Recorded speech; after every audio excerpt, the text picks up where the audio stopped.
الحمد لله ذي العزة والعلاء رب العالمين، والصلاة والسلام على سيد الأنبياء والمرسلين والعاقبة للمتقين، أما بعد فأعوذ بالله من الشيطان الرجيم. بسم الله الرحمن الرحيم. قل لا أسألكم عليه أجرا إلا المودة في القربى. صدق الله مولانا العظيم. إن الله وملائكته يصلون على النبي يا أيها الذين آمنوا صلوا عليه وسلموا تسليما. اللهم صل على سيدنا ومولانا محمد وعلى آل سيدنا ومولانا محمد وبارك وسلم وصل عليه. الصلاة والسلام عليك يا سيدي يا رسول الله، صلاة والسلام عليك يا سيدي يا حبيب الله، صلاة والسلام عليك يا سيدي يا شفيع المذنبين، وعلى آلك وأصحابك يا سیدی یا رحمت للعالمین. بھوکا پیاسا لڑ رہا ہے کاروان کربلا،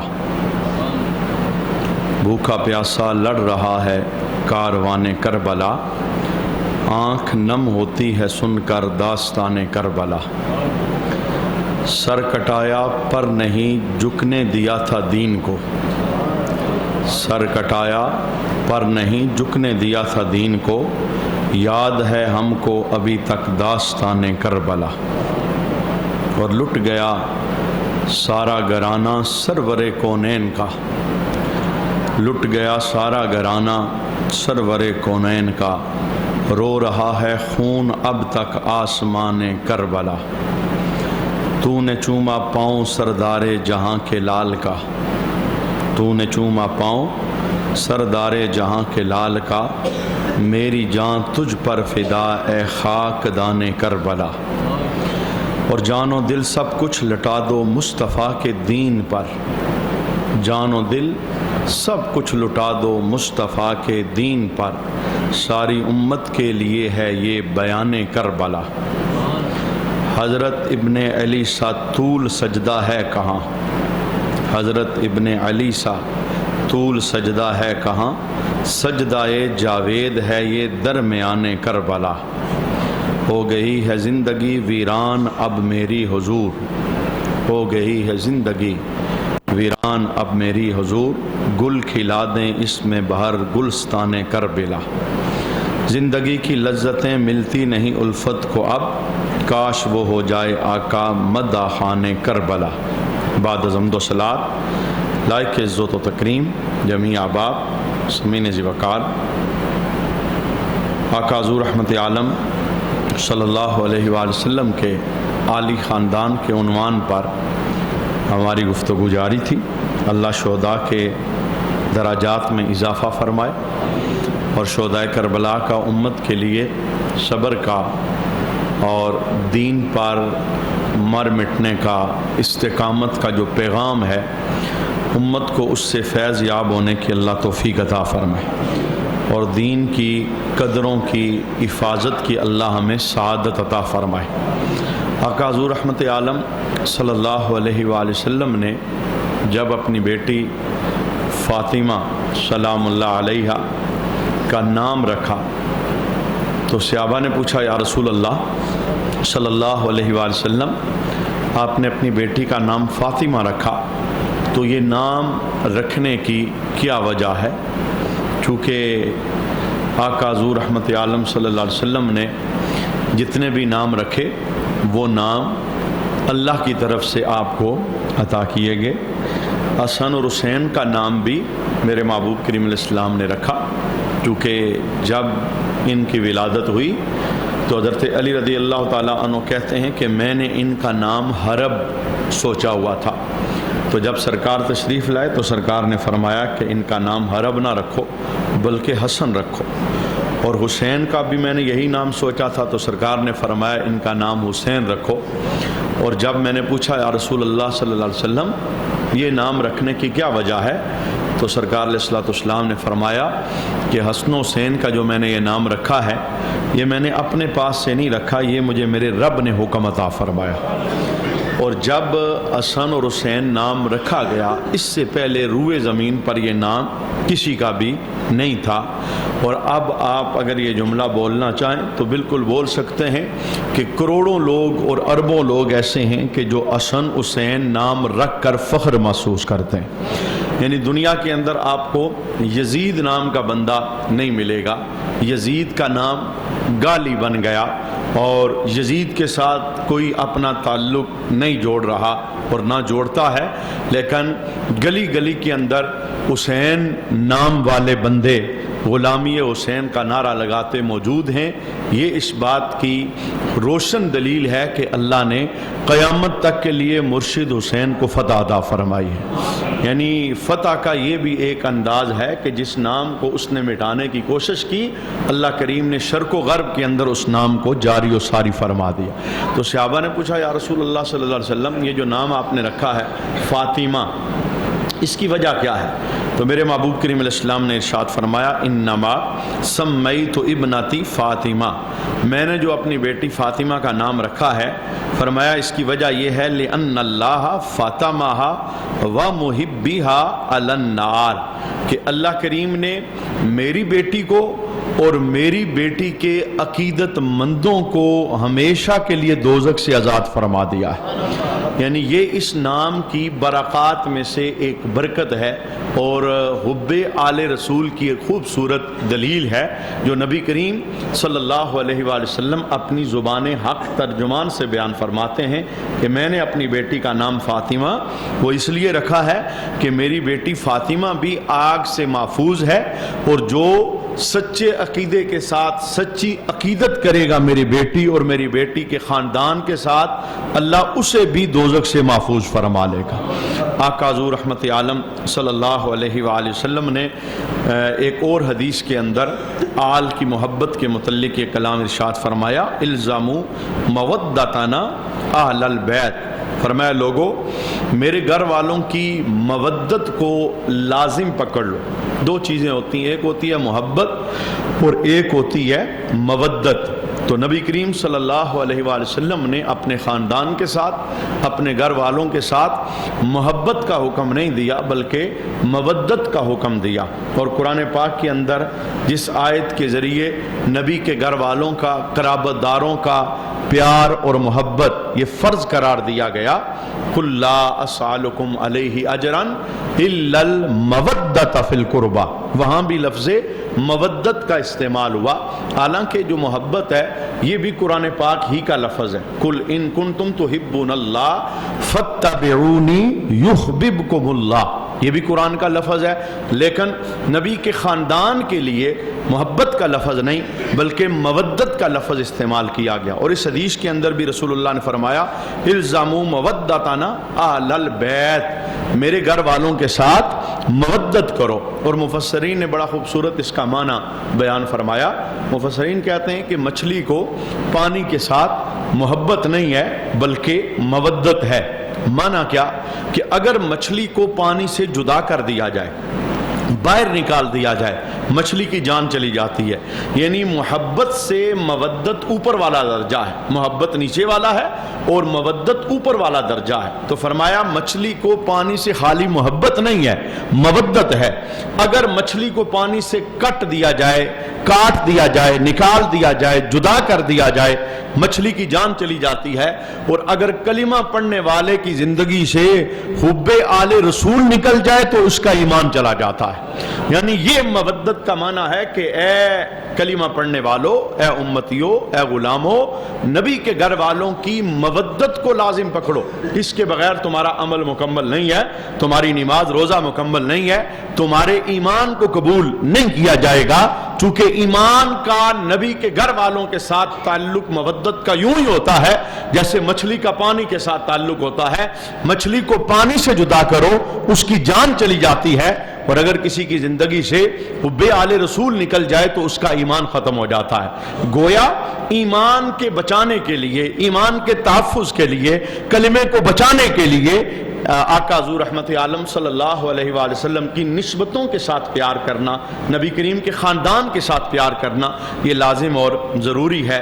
پھر میرے محبوب ارشاد فرماتے ہیں فَإِنَّهُ مَنْ لَقِيَ اللَّهُ عَزَّ وَجَلَّ وَهُوَ يَوَدُّنَا دَخَلَ الْجَنَّةَ بِشَفَاعَتِنَا.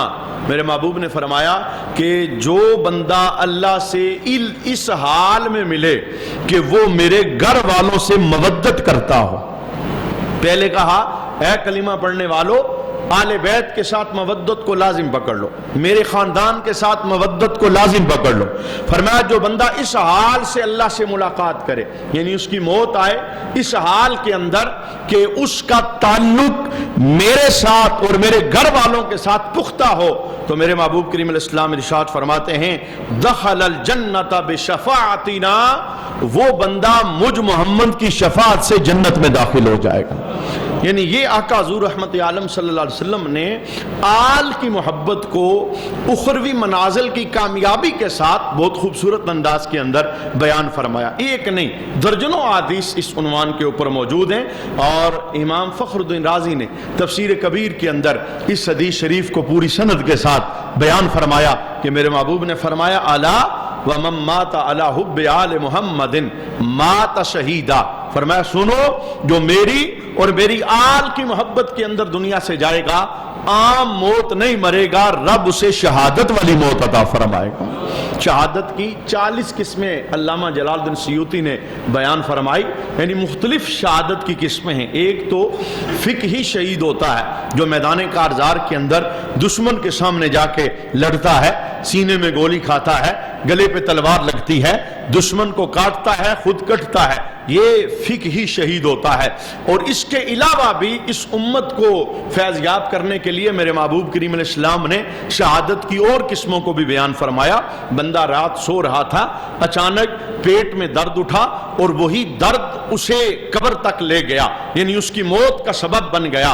میرے حبیب کہتے ہیں عام موت نہیں مرا، رب نے شہادت والی موت عطا فرمائی. بندہ خیریت سے اپنے گھر سے نکلا، بیوی بچوں سے ملاقات کر کے شام خبر آئی ایکسیڈنٹ ہو گیا، اچانک دنیا سے چلا گیا. فرمایا یہ عام موت نہیں مرا، رب نے اسے شہادت کی موت عطا فرمائی. کوئی ماں بچے کو دنیا میں لا رہی تھی، اس نے گھر والوں کو خوشخبری اور خوشی تو دے دی کہ نومولود دنیا میں آیا، لیکن نومولود کی ولادت کے وقت ماں دنیا چھوڑ کے چلی گئی. فرمایا یہ عام موت نہیں مری، رب نے شہادت والی موت عطا فرمائی. کوئی کسی بھاری چیز کے نیچے آ کر دنیا سے چلا گیا، کوئی تودا گرا، کوئی چٹان گری، کوئی مکان کا چھت گر گیا، کسی گاڑی کے نیچے آ گیا، دب کر فوت ہو گیا اچانک، تو یہ عام موت نہیں مرا، رب نے اسے شہادت والی موت عطا فرمائی. یہ حالیہ سیلاب کے اندر مختلف ملک کے حصوں کے اندر لوگ پانی کے اندر ڈوب کر شہید ہوئے ہیں. یہ پانی میں ڈوب کر مرنے والا بھی یہ عام بندہ نہیں ہے، رب اسے بھی شہادت کا مقام اور مرتبہ عطا فرماتا ہے. اور ظلمن کسی کو قتل کیا گیا، یہ ہمارے مقتدی رستم خان صاحب، قادر خان صاحب، ان کا جوان بھتیجا، ظلمن اسے شہید کیا گیا. وہ ماں کا لختے گجر، وہ خوبصورت جوان ساجد خان دنیا سے چلا گیا. ظلمن اسے، اس بیچارے کی کوئی غلطی نہیں تھی، اس کا کوئی قصور نہیں تھا، ظلمن اس کے اوپر گولی چلائی گئی. اس جوان کی موت بھی عام موت نہیں ہے، رب نے اسے بھی شہادت والی موت عطا فرمائی. مانا یہ میں نے یہ قسمیں بیان فرمائی کہ شہادت کی 40 سے زائد قسمیں ہیں. بعض اوقات بندہ میدان یہ قربان جائیں صحابہ کے جذبات رحمت پر کہ جب رسول اللہ صلی اللہ علیہ وسلم نے شہید کی فضیلتوں کو بیان فرمایا تو صحابہ نے عرض کی یا رسول اللہ پھر ہم سب کے لیے یہ کام بڑا مشکل ہو جائے گا، ہم سارے تو میدان میں پہنچیں گے نہیں، اگر پہنچیں گے تو شہید نہیں ہوں گے، اس لیے کہ سب کا میدان میں جانا اور پھر شہید ہو جانا یہ تو ممکن نہیں ہے۔ یہی تو جذبہ ہے جو مسلمان کو میدان کے اندر لے کے چلا جاتا ہے کہ موت تب آتی ہے جب اللہ کا حکم نازل ہوتا ہے۔ خالد بن ولید رضی اللہ تعالیٰ عنہ جیسا جرنیل بندہ جس میدان کے اندر مسلمانوں کی سپہ سالاری کرنے کے لیے جاتا ہے، تلوار ہاتھ میں پکڑتا ہے، دشمن کانپتا ہے اور تھر تھر کانپتا ہے، میدان چھوڑ کے دشمن بھاگنے پہ مجبور ہو جاتا ہے۔ لیکن آپ حیران ہو جائیں گے، اتنی جنگوں کے اندر جا کے لڑنے والا بندہ، اتنا بڑا مجاہد، اس کے پاس زور کیا تھا؟ لوگ سمجھتے تھے سینے کا زور ہے، لوگ سمجھتے تھے تلوار اچھی چلاتا ہے، لوگ سمجھتے تھے جنگ کے پیچو تاب اچھے جانتا ہے، لیکن اس نے ایک جنگ کے موقع پر راز بتا دیا تھا کہ میں جیتتا کیوں ہوں، میں فتح یاب کیوں ہوتا ہوں، میری طاقت کیا ہے۔ راز کیا تھا کہ جب این دشمن سامنے آ گیا، جنگ عروج پر تھی، آپ کی ٹوپی غائب ہوگی، آپ نے کہا تب تک ہماری طرف سے حملہ نہیں ہوگا جب تک میری گم شدہ ٹوپی نہیں ملتی۔ کافی تلاش کے بعد ٹوپی جب ملی تو کسی بندے نے طنز کا جملہ بولا، کہا مسلمانوں کے اتنے بڑے سپہ سالار ہو، اس پرانی ٹوپی کی خاطر آپ نے اتنا ٹائم ضائع کر دیا، دشمن حملہ کرتا تو ہمارا نقصان ہو جاتا۔ تو خالد بن ولید نے ادھر ہی میدان کے اندر ایک خطبہ ارشاد فرمایا میرے ساتھ لڑنے والوں سنو، اس ٹوپی کو پرانا نہ کہنا، ذرا کھول کے دیکھو، میں آج تمہیں راز بتانے لگا ہوں، میں فتح یاب کیوں ہوتا ہوں، میرے ہاتھ میں زور کیسے ہے، میرے سینے میں یہ طاقت کیسے ہے، دشمن بھاگتا کیوں ہے۔ فرمایا اس ٹوپی کو پرانا نہ سمجھو، ذرا ٹوپی کھول کے دیکھو، میں نے اندر سونے نبی کے بلائے بال سلائی کر کے رکھے ہوئے ہیں۔ میں جس میدان میں جیتتا ہوں یہ قوت میری نہیں ہے، یہ آمنہ کے لال کے بالوں کا صدقہ ہے۔ کتنا شستہ عقیدہ تھا، کتنا خوبصورت عقیدہ تھا۔ یعنی دور حاضر کے اندر 14 صدیاں بعد آج کے مسلمان کو پتا چلا کہ محبت کرو کسی چیز کے ساتھ جس کا تعلق کسی نبی کے ساتھ ہو، یہ شرک ہو جاتا ہے، بدعت ہو جاتا ہے۔ اور وہ لوگ جنہیں نظروں سے رسول اللہ نے علم پڑھایا ہے اور توحید کے جام پلائے ہیں، ان کا عقیدہ کتنا شستہ ہے۔ کہا میں میدان میں جا کے فتح یاب ہوتا ہوں، کمال میرا نہیں، کمال آمنہ کے لال کے بالوں کا کمال ہے۔ یہ ٹوپی لے کے جاتا ہوں تو رب مجھے فتح عطا فرماتا ہے۔ تو ان کا جملہ کیا تھا کہ جب آپ کا دنیا سے جانا ہوا، یعنی موت ہوئی کہاں پہ؟ بستر پہ، جنگوں میں جانے والا بندہ، مرد مجاہد فوت ہونے لگا بستر پر، تو ایک جملہ جاتے جاتے بولا، آپ نے کہا کہ اس امت کے بزدلوں کو میرا پیغام سنا دو کہ موت اگر میدان کارزار میں ہوتی تو خالد کبھی بستر پہ نہ مرتا۔ میں تو سر فہرست لڑنے والا ہوں، لیکن موت تب آتی ہے جب رب جاتا ہے۔ تو سب کے لیے ممکن نہیں ہے میدان کے اندر جانا۔ تو صحابہ رو پڑے تھے، یا رسول اللہ پھر ہم شہادت کے فیض سے وہ فیض یاب کیسے ہوں گے؟ تو میرے محبوب نے پھر یہ قسمیں بیان فرمایا کوئی بات نہیں، میں کچھ ایسے رحمت معاب کمال تمہیں دے کے جا رہا ہوں، بندہ مرے گا بستر پر لیکن مقام رب اسے شہادت کا عطا فرمائے گا۔ ان میں سے ایک مقام اور مرتبہ یہ ہے، فرمایا پہلی بات یہ ہے کہ میری آل کی محبت اور میری آل کا پیار سینے کے اندر ڈال کے جانا، عام موت نہیں مرو گے۔ الا ومن مات علی حب آل محمد مات شہیدا، رب تمہیں عام موت نہیں دے گا، رب شہادت والی موت عطا فرمائے گا۔ اور دوسرا جملہ فرمایا الا ومن مات علی حب آل محمد مات مستکمل الایمان، فرمایا میری آل کا پیار سینے میں ڈال کے دنیا سے جانا، بستر پر بھی مرو گے، عام موت نہیں مرو گے، رب تمہیں کلمے والی موت عطا فرمائے گا۔ اور تیسرا جملہ اس حدیث کا کیا ہے؟ الا ومن مات علی حب آل محمد مات تائبا، فرمایا میری آل کا پیار لے کے دنیا سے جانا، عام موت نہیں مرو گے، مرنے سے پہلے رب تمہیں سچی توبہ کی توفیق عطا فرمائے گا۔ اب اس حدیث میں بھی اخروی نتیجہ بیان فرمایا میری آل کے ساتھ پیار، میری آل کے ساتھ محبت، اس کے جو اخروی نتائج ہیں، آنکھ بند ہونے کے بعد ملتا ہے جو کچھ، وہ میرے محبوب نے بیان فرمایا مودت میری آل کی اپنے سینے کے اندر پختہ رکھنا، اور میری آل کی مودت میں اگر تم دنیا سے جاتے ہو، دنیا چھوڑ کے جاتے ہو، جب رب سے ملاقات کرو گے، آقا حضور ارشاد فرماتے ہیں فَإِنَّهُ مَنْ لَقِيَ اللَّهَ وَهُوَ يَوَدُّنَا دَخَلَ الْجَنَّةَ بِشَفَاعَتِنَا، فرمایا رب تمہیں میری شفاعت سے جنت میں داخل فرمائے گا۔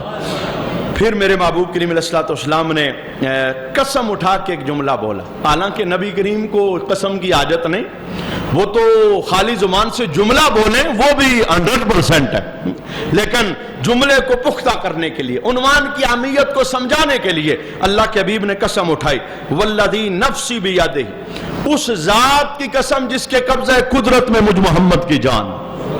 قسم اٹھا کے کیا کہا؟ میرے محبوب ارشاد فرماتے ہیں لا ینفع عنہ عملہ الا بمعرفت حقنا، فرمایا وہ بندہ جو کلمہ پڑھنے والا ہے عمل اسے تب تک فائدہ نہیں دے گا جب تک میرے گھر والوں کے حق کو نہیں پہچانے گا، مقام مرتبہ سمجھے گا نہیں، مودت لازم نہیں پکڑے گا، ان کا پیار سینے میں نہیں رکھے گا، حب آل رسول میں زندگی نہیں بسر کرے گا، فرمایا اسے اس کا عمل فائدہ نہیں دے گا، بہت بڑا عامل بھی ہو، تہجد گزار بھی ہو، نمازی بھی ہو، کعبے کا چکر کاٹنے والا بھی ہو، لیکن اگر میری آل کے ساتھ نفرت اور بغض کے اندر وہ زندگی بسر کر رہا ہے، آقا حضور فرماتے ہیں لا ینفع، اسے عمل فائدہ نہیں دے گا، اس کا عمل اس کے منہ پہ مار دیا جائے گا۔ گویا یہ حدیث ہمیں یہ بھی بتاتی ہے کہ اگر ہم چاہتے ہیں ہماری نمازوں کی قیمت لگ جائے، ہمارے روزوں کی قیمت لگ جائے، ہماری تہجدیں ہمارے حق کے اندر فائدہ مند بن جائیں، ہمارے سجدے ہمیں بخشوانے کے لیے کافی ہو جائیں، تو سارے عملوں کے ساتھ ساتھ نبی کے گھر والوں سے پیار بھی کرنا پڑے گا، مودت بھی کرنی پڑے گی، محبت بھی کرنی پڑے گی، اور اسی پیار اور مودت اور محبت کے اندر ہمیں اپنی زندگی کے شب و روز گزارنے پڑیں گے۔ شفا شریف کے اندر بڑے خوبصورت جملے لکھے گئے، علامہ قاضی ایاز مالکی آپ نے بہت خوبصورت عنوان آل رسول کی محبت کا بیان فرمایا۔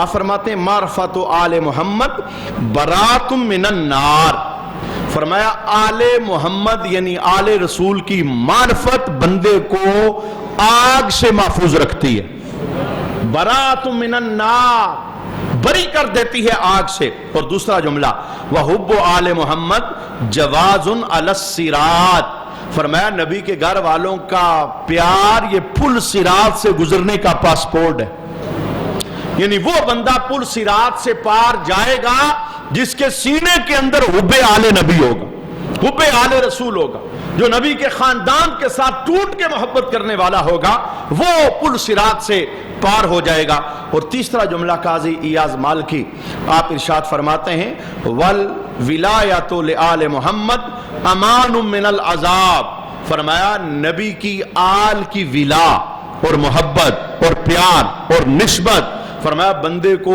عذاب سے محفوظ رکھتی ہے۔ اگر کوئی چاہتا ہے میں عذاب سے بچ جاؤں، رب مجھے رحمت عطا فرمائے اور کرم میرا حامی و ناصر ہو جائے، تو اسے چاہیے کہ نبی کے خاندان سے اپنا تعلق مضبوط کرے اور نبی کے گھر والوں کے ساتھ اپنا تعلق مضبوط کریں۔ دیکھیے شروع سے لے کے آج تک اور آج سے لے کے قیامت تک ایک اصول ہے جسے یاد رکھنا ہے، یہ اصول ہمیں ہمارے نبی صلی اللہ علیہ وآلہ وسلم پڑھا کے گئے ہیں۔ پہلے کیا تھا، یعنی نبی کریم صلی اللہ علیہ وسلم کی آمد تک اصول کیا تھا، قدرت کا قانون کیا تھا، بندے گمراہ ہوتے تو ان کی ہدایت کے لیے کوئی نہ کوئی نبی جلوہ گر ہو جاتا، وہ بندوں کا ہاتھ پکڑتا، گمراہی کے رستے سے بچاتا، انہیں ہدایت کا رستہ بتا دیتا۔ اب نبی کریم صلی اللہ علیہ وسلم آئے، نبوت کا دروازہ بند ہو گیا، اب کوئی نبی نہیں آئے گا، بندے تو اب بھی گمراہ ہوں گے، سیدھا رستہ چھوڑیں گے، شیطان کے قیدی بنیں گے۔ اب ہمارے پاس کون سی چیز ہے، ایک امتی جس پہ فخر کرے میں گمراہ نہیں ہو سکتا، میرا رستہ بدل نہیں سکتا، میں کبھی دوست کی رستے پہ نہیں جا سکتا، مجھے فخر ہے اس بات پر، کیوں؟ میرے پاس کیا ہے؟ یہ مسلم شریف کی حدیث ہے، اور آقا حضور رحمت عالم صلی اللہ علیہ وسلم کے اس فرمان کا جو حدیث نمبر ہے 2408 مسلم شریف کے اندر میرے محبوب نے بڑے خوبصورت لفظوں کے اندر اپنے گھر والوں کا، اپنے خاندان کا، اس امت کے اندر جو مقام اور مرتبہ ہے اسے بیان فرمایا۔ فرما انا تارکن فیکم الثقلین، اے میرے غلاموں دو باری چیزیں تمہارے درمیان چھوڑ کے جا رہا ہوں، میں دنیا سے جا رہا ہوں، نبوت میرے اوپر بند ہو گئی، اب میرے بعد کوئی نبی نہیں آئے گا، لیکن میں تمہیں تنہا چھوڑ کے نہیں جا رہا، انا تارکن فیکم الثقلین، دو عظیم اور باری چیزیں تمہارے درمیان چھوڑ کے جا رہا ہوں۔ میرے محبوب نے فرمایا احدہما اعظم من الآخر، اگر ایک چیز دیکھو تو دوسری سے بڑی ہے اور دوسری دیکھو تو پہلی سے بڑی ہے۔ مانا کیا؟ دونوں کی دونوں عظیم ہیں، اور تم نے کیا کرنا ہے؟ اگر کوئی بندہ یوں کہے کہ میں تو دو نہیں پکڑ سکتا، میں ایک ہی پکڑوں گا، فرمایا ناکامی ہے، نامرادی ہے، کامیاب نہیں ہو سکتا۔ میں تمہارے درمیان دو عظیم چیزیں چھوڑ کے جا رہا ہوں، پہلی دوسری سے عظیم ہے اور دوسری پہلی سے عظیم ہے۔ اور اللہ کے حبیب نے گارنٹی ارشاد فرمائی، یہ گارنٹی کسی مفتی کی نہیں ہے، کسی پیر اور قاری کی نہیں ہے، 14 صدیاں بعد کسی مفکر کی گارنٹی نہیں ہے، یہ 14 صدیاں پہلے میرے حبیب کے زبان سے نکلی ہوئی گارنٹی ہے۔ گارنٹی کیا ہے؟ اللہ کے حبیب ارشاد فرماتے ہیں وَإِن تَمَسَّكْتُمْ مَا إِن تَمَسَّكْتُمْ بِهِمَا لَن تَضِلُّوا بَعْدِي، فرمایا اگر ان دونوں سے جڑ کو رہو گے، میں گارنٹی دیتا ہوں میرے بعد کبھی تم نے گمراہ نہیں ہونا۔ لن تضلوا بعدی، گمراہی تمہارے پاس نہیں آئے گی۔ شرط یہ ہے دونوں سے جڑ کے رہنا، صرف ایک نہیں، دونوں کے ساتھ جڑ کے رہنا۔ دو عظیم چیزیں تمہارے درمیان چھوڑ کے جا رہا ہوں، دونوں سے جڑ کے رہنا۔ اور میرے محبوب صلی اللہ علیہ وسلم سے پوچھا گیا، یا رسول اللہ صلی اللہ علیہ وسلم، آپ دنیا چھوڑ کے جا رہے ہیں، دو عظیم چیزیں چھوڑ کے جا رہے ہیں ہمارے پاس، اور دونوں بہت عظیم ہیں، دونوں سے جڑ کے رہنا ہے، پہلی دوسری سے اونچی، دوسری پہلی سے اونچی ہے، اور جڑیں گے تو گمراہ نہیں ہوں گے۔ حضور وہ چیزیں کون سی ہیں؟ اللہ کے حبیب نے پہلی چیز بیان فرمائی، میرے حبیب ارشاد فرماتے ہیں کتاب اللہ، میں تمہارے درمیان اللہ کا قرآن چھوڑ کے جا رہا ہوں، اللہ کا قرآن چھوڑ کے جا رہا ہوں۔ یہ جھگڑوں کے فیصلوں کے لیے نہیں ہے، یہ خالی تعویذوں کے لیے نہیں ہے، یہ ختم درود کے لیے نہیں ہے، یہ بابے کی چارپائی پہ رکھ کے قبرستان پہنچانے کے لیے نہیں ہے، یہ تمہارے مکان دکان کی افتتاح کے لیے نہیں ہے، یہ خالی قسموں کے لیے نہیں ہے، یہ خالی بچیوں کو رخصت کرنے کے لیے نہیں ہے۔ فرمایا میں جا رہا ہوں، اب کوئی نبی نہیں آئے گا، قیامت تک رب ہدایت اسے دے گا جو دو زانو ہو کے قرآن کی صحبت میں بیٹھا رہے گا۔ کتنا شیطان نے بیڑا غر کر دیا، مسلمان کے ذہن میں ڈال دی قرآن سال کے بعد رمضان کے لیے ہے، قرآن رمضان کے لیے نہیں ہے، یہ ڈیلی کا نصاب ہے، یہ شب و روز کا نصاب ہے۔ علامہ محمد اقبال، اللہ ان کی روح کو تسکین نصیب فرمائے، چونکہ پاکستان کا خیال پیش کرنے والے وہ ہیں، اور اس خواب کی تعبیر دینے والے قائد اعظم محمد علی جناح رحمت اللہ تعالی علیہ، اور 6 لاکھ مسلمانوں کا خون اس پاکستان کی بنیادوں کے اندر پڑا، تو پھر جا کے یہ آزادی کی نعمت رب نے عطا فرمائی۔ چونکہ جھنڈا دیکھا تو مجھے یاد آیا وہ دن بھی قریب ہے جس دن رب نے ایک آزاد ریاست ہمیں عطا فرمائی۔ اللہ ان سارے شہیدوں کے درجوں کو بلند فرمائے جنہوں نے اس کی بنیادوں میں اپنا خون پیش کیا۔ ہم نے تو کوئی بچہ نہیں دیا، ہم نے تو کوئی گھر بار نہیں چھوڑا، ہمیں تو ملک ملا ہے اور لوٹنے والے ملے ہیں۔ کتنے عظیم لوگ وہ تھے جنہوں نے جان دے کے اس ملک کو ہمارے لیے بچایا ہے۔ اللہ کریم قیامت تک اسے سلامت عطا فرمایا، اسے دشمنوں کی نظر سے اللہ محفوظ فرمائے، اسے ظالموں کی نظر سے اللہ محفوظ فرمائے۔ پوچھئے دنیا کی ان مملکت اور ملکوں اور ریاستوں سے جو ابھی تک غلامی کی زندگی بسر کر رہے ہیں، یہاں آزادی کی نعمت جو رب نے عطا فرمائی ہے یہ چھوٹی نہیں ہے، اور یہ مفت میں بھی نہیں ملی ہے جناب۔ دریا اور سمندر کو خون سے رنگین کیا گیا، پھر جا کے رب نے یہ ملک عطا فرمایا ہے۔ جن لوگوں نے محنتیں کی، جنہوں نے قربانیاں دی، اللہ ان کی روحوں کو جنت کی بہاریں نصیب فرمائے، اللہ ان کے درجوں میں اضافہ فرمائے، اللہ یہ نعمت قیامت تک کے لیے ہمارے پاس محفوظ رکھے۔ میں نے کہا علامہ اقبال جنہوں نے خیال پیش کیا، ان کا طریقہ کار کیا تھا؟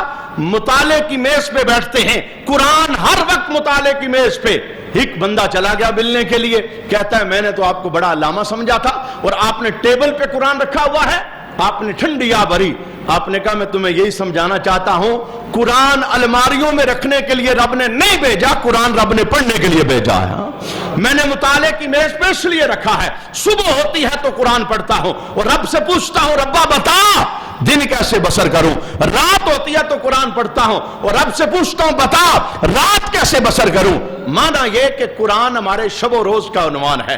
میں کہتا ہوں یہ کتنے دکھ کی بات ہے، قرآن تو آپ کی اس مسجد میں کھلا ہوا ہے، ایک مرتبہ مکمل قرآن پاک کھل گیا، مکمل قرآن کھل گیا، میں نے پڑھا دیا، اور اب دوسری مرتبہ 4 سپارے مکمل ہو گئے۔ ہر بار اعلان ہوتا ہے، نصیب والے آتے ہیں جن کے نصیبوں میں ہے، لیکن میں بتانا چاہتا ہوں جو نہیں آتے، ایسا نہیں کہ وہ قاری ہیں، ایسا نہیں کہ وہ مفسر ہیں، ایسا نہیں کہ انہیں قرآن آتا ہے، ہاں کوئی اور فنکشن ہو کھچے کھچے آئیں گے، دوڑے دوڑے آئیں گے۔ بتانا مقصود یہ ہے یہ خالی رمضان کے لیے نہیں ہے، آپ رب کا شکر ادا کریں کہ آپ کے پاس نعمت ہے اور آپ کو قرآن سکھایا جا رہا ہے. سکھایا 70 سال لوگوں کے گزر جاتے ہیں اور وہ کہتے ہیں ہم نے ایک بار بھی قرآن کا ترجمہ نہیں پڑھا. جی انسان مصروف ہے, اس کی دوڑ لگی ہے, اس کے پاس ٹائم نہیں, ہر چیز کے لیے وقت ہے, دین کے لیے وقت نہیں ہے. اور میں ایک مرتبہ پھر صدا لگا دیتا ہوں, رب کے محبوب کہتے ہیں میں دنیا چھوڑ کے جا رہا ہوں, 2 چیزیں تمہارے پاس رکھ کے جا رہا ہوں. کیا؟ کتاب اللہ, اللہ کا قرآن. اس علاقے کے لوگوں اگر وقت آپ کے ساتھ وفا کرے, میں نے تو اسی چیز کو پیش نظر رکھ کے جمعے کا دن رکھا تھا. میں نے کہا دکانیں بند ہوتی ہیں, کاروبار بند ہوتے ہیں, کوئی وقت نکالے گا, کوئی آئے گا. بہرکیف ایک مرتبہ پھر صدا دیتا ہوں اور دیتا رہوں گا, اگر زندگی رہی ممبر پہ رہا دیتا رہوں گا, صدا دیتا رہوں گا. میں تو کل کہہ سکوں گا رب کو مولا کھولا تھا میں نے, پڑھایا تھا میں نے, بتایا تھا میں نے, کوئی حرام حلال نہیں چھوڑا, کوئی گوشہ نہیں چھوڑا. اور ایک بات بتائی تھی, پوچھنا سیکھنے کیوں نہیں آئے, پوچھنا بیٹھے کیوں نہیں, پوچھنا آئے کیوں نہیں. انہوں نے اپنے ہر معاملے کو پراٹی دی, لیکن اللہ کے قرآن کو پسے پشت ڈال دیا. اسے پسے پشت نہ ڈالنا یہ ہدایت کا ذریعہ ہے, یہ ہدایت کا ذریعہ ہے. رب کی عزت کی قسم, قرآن کی صحبت میں بیٹھو, یہ ظاہر بھی پاک کر دیتا ہے, باطن بھی پاک کر دیتا ہے. یہاں تمہیں بتانے کی ضرورت نہیں ہے, یہ دھوتا ہے بندے کو اور اندر سے صاف کر دیتا ہے. میرے حبیب کہتے ہیں پہلی چیز چھوڑ کے جا رہا ہوں کتاب اللہ, اللہ کی کتاب, اور دوسری چیز چھوڑ کے جا رہا ہوں وَإِطْرَتِي, فرمایا میں اپنی آل چھوڑ کے جا رہا ہوں. 2 چیزیں چھوڑ کے جا رہا ہوں, اللہ کی کتاب وَإِطْرَتِي, اپنی آل. دونوں سے جڑ کے رہنا, دونوں سے جڑ کے رہنا. خالی قرآن نہیں, خالی آل نہیں. خالی آل پکڑو گے قرآن چھوڑو گے پھر بھی گمراہ ہے, اور خالی قرآن پکڑو گے آل چھوڑو گے پھر بھی گمراہی ہے.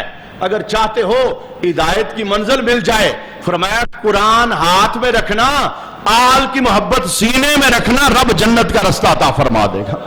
کتاب اللہ وَإِطْرَتِي, یہ چھوڑ کے جا رہا ہوں. اللہ اکبر.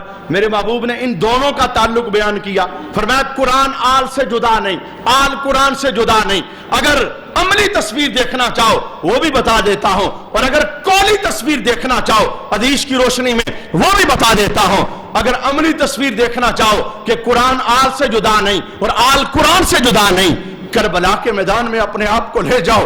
3 دن ہو گئے میرے امام کا سر تن سے جدا ہے, لیکن کٹے ہوئے سر سے بھی میرا حسین قرآن پڑھ رہا ہے. کتنا گہرا تعلق تھا قرآن. اور جو 9 محرم 9 اور 10 کی درمیانی رات ہے نا, صبح آپ نے شہید ہو جانا تھا. حضرت حر جب حضرت بن کے قدموں میں آگے, رات آدھی گزر گئی, اور جس وقت کہتے ہیں میں امام کے خیمے میں گیا, میں نے دیکھا چاند کی چاندنی امام حسین کی مبارک داڑھی پر مزید نور دے رہی ہے, اور آپ اللہ کا قرآن کھول کے پڑھ رہے ہیں. تو میں نے قدموں میں جا کے پوچھا کہ اے امام حسین, جب حالات اس طرح کے کڑے ہو جائیں, آج آخری شاید رات ہے, مجھے کوئی وظیفہ بتا دیں. تو آپ نے مسکراتے ہوئے کہا کہ ان حالات میں صبر سے بڑھ کے کیا وظیفہ ہو سکتا ہے. ہم نبی کے گھر والے ہیں, اور ہمارے نبی نے ہمارے لیے دعائیں کی تھی, اللہ معات الحسین صبرم و اجرا, اے اللہ میرے حسین کو صبر بھی دینا اور اجر بھی دینا. اے حر, تم دیکھو گے ہم کٹ تو سکتے ہیں, اولادیں دے سکتے ہیں, گھر بار قربان کر سکتے ہیں, لیکن ہماری زبان پہ شکوہ نہیں آئے گا. رب اگر لے کے راضی ہے تو میں سارا کنبہ دے کے راضی ہوں. یہ قرآن کے ساتھ جڑنے والے, قرآن ان کے ساتھ. میں نے کہا اگر عملی تصویر دیکھنی ہو تو کربلا کے شہیدوں کو دیکھ لو, وہ قرآن سے کٹے نہیں, وہ قرآن سے دور نہیں ہوئے, قرآن کے ساتھ جڑ کے زندگی بسر کی ہے, اور ساری زندگی قرآن. میں کہتا ہوں انہوں نے تو کہا تھا نا کہ مار دیں گے, ختم کر دیں گے, کوئی پھر بولے گا نہیں. کٹے ہوئے سر سے قرآن پڑھ کے بتا دیا, ہمارا سر تو کٹ سکتا ہے پر قرآن سے ہم جدا ہو سکتے, ہمیں ایسے ہونا ہے, ہمیں ایسے ہونا ہے, ہم نے آپ سے بھی جڑنا ہے اور قرآن سے بھی. میں نے کہا یہ عملی تصویر ہے جو میدان کربلا میں نظر آئی, اور اگر قولی تصویر دیکھنا چاہو تو میرے حبیب نے خود اس جملے میں بول دیا, کیا لن یتفرقا حتی یرد علی الحوض, فرمایا سنو قرآن اور آل یہ کبھی جدا نہیں ہوں گے. کہاں پر آئیں گے؟ فرمایا دونوں اکٹھے ہی یہ اوزے کوثر کے جام پلانے کے لیے آ جائیں گے. میرے ہوش پہ میری ملاقات ہو جائے گی, قرآن بھی آئے گا, آل بھی آئے گی, کیونکہ جام پلائے جائیں گے لیکن مولا علی کے ہاتھوں سے پلائے جائیں گے. یہ آل کا تعلق ہے. اور آخری جملہ اس حدیث کا کیا تھا؟ میرے حبیب نے ارشاد فرمایا 3 مرتبہ، یہ کلام بولنے کے بعد 3 مرتبہ بولا، اذکرکم اللہ فی آل بیتی، اذکرکم اللہ فی آل بیتی، اذکرکم اللہ فی آل بیتی. ایک کلمہ پڑھنے والوں، میں اپنے گھر والوں کے متعلق تمہیں رب یاد کروا رہا ہوں. یہ ہمارے ماحول کا جملہ ہے نا. ہم جب کسی کو ڈراتے کہتے یار تجھے اللہ یاد نہیں ہے، جھوٹ بولتے ہو، بدکاری کرتے ہو، شراب پیتے ہو، دھوکہ دیتے ہو، ہم کہتے تمہیں رب یاد نہیں، میں تمہیں رب یاد کرواتا ہوں. سونے محمد صلی اللہ علیہ وسلم نے بتایا ایک کلمہ پڑھنے والوں، وفا کرنا میری آل کے ساتھ، بے وفائی نہ کرنا، دلوں میں میل نہ رکھنا، بغض نہ رکھنا. اذکرکم اللہ فی آل بیتی، میں اپنے گھر والوں کے متعلق تمہیں رب یاد کروا کے جا رہا ہوں. رب کو ہمیشہ یاد رکھنا. تو آل کی محبت اور آل کا پیار اللہ تعالیٰ ہمارے سینے کے اندر پختہ فرمائے.